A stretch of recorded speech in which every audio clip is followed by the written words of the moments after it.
আসসালামু আলাইকুম বন্ধুরা, আশা করি সবাই আপনারা ভালো আছেন।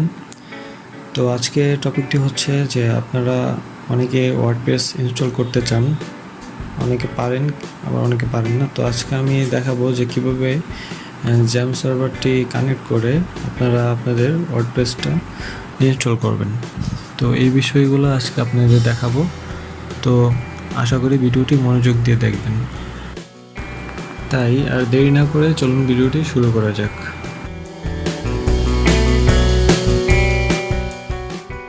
সো ফার্স্ট অফ অল আপনারা আপনাদের জ্যাম্প সফটওয়্যারটি ইনস্টল করে নেবেন।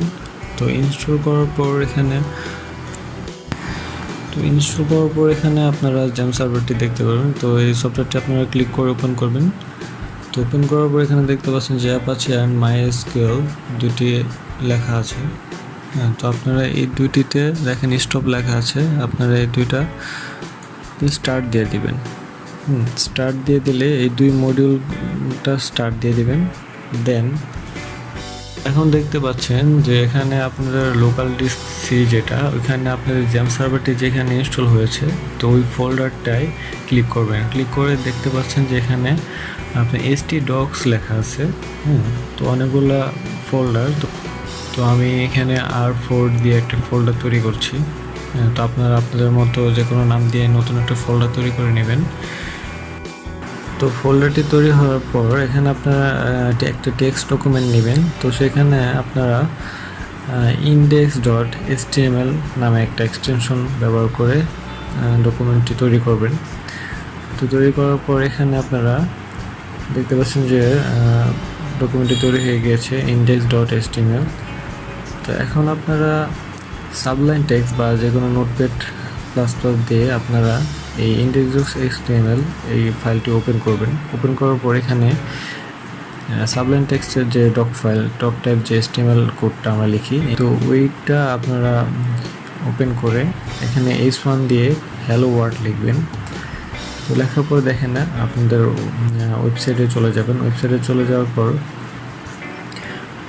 ব্রাউজারে দেখতে পাচ্ছেন যে আমি এখন যদি লোকালহোস্ট / দিয়ে R4 লিখি, দেন এন্টার দেই, তাহলে আপনারা দেখতে পাবেন যে এখানে আমরা সাবলাইন টেক্সটে যেই হ্যালো ওয়ার্ল্ড লিখেছি সেটা আপনারা এখন ওয়েবসাইটে দেখতে পাবেন।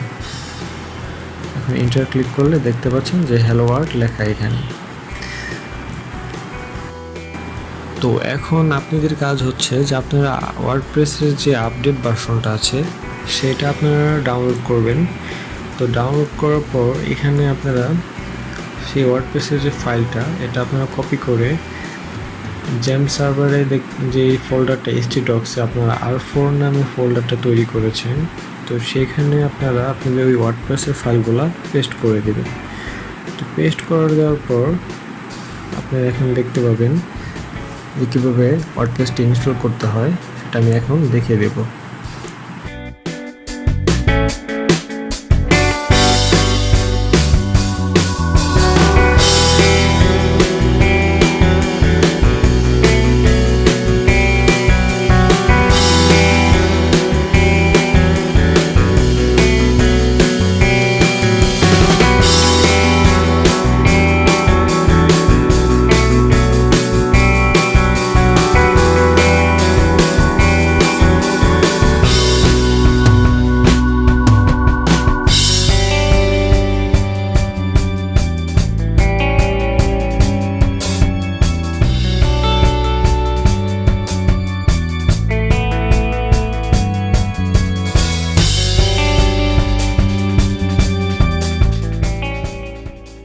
তো আমরা এখন ব্রাউজারে যদি লিখি localhost/R4, তো এটা লিখে যদি আমরা এখন এন্টার প্রেস করি, তো আগে হ্যালো ওয়ার্ল্ড লেখা উঠতো, এখন আপনাদের লেখা উঠবে ওয়ার্ডপ্রেস।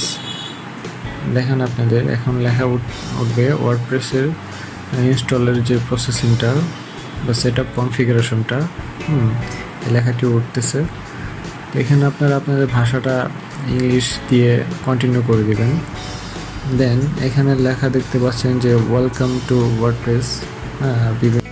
দেন এখানে আপনারা আপনাদের ডাটাবেস নেমটা নিজেদের মতো দিয়ে দিবেন। তারপর ইউজার নেম আছে, password, database host, table prefix, তো এইগুলো আপনারা নিজেদের মতো দিয়ে দিবেন। দেওয়ার পর সাবমিট করে দিবেন। তো এখন এখানে দেখতে পাচ্ছেন যে আপনাদের রান দ্য ইনস্টলেশন লেখা, তো আপনারা এখানে ক্লিক করে দিবেন।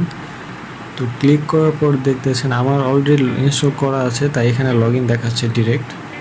তো আপনারা এখানে ইউজার নেম এবং পাসওয়ার্ডটি দিয়ে লগ ইন করে দিবেন। লগ ইন করার পর দেখবেন এখানে আপনাদের ওয়ার্ডপ্রেসের যে সাইটটা আছে, ড্যাশবোর্ডটা, তো সেটা চলে আসছে।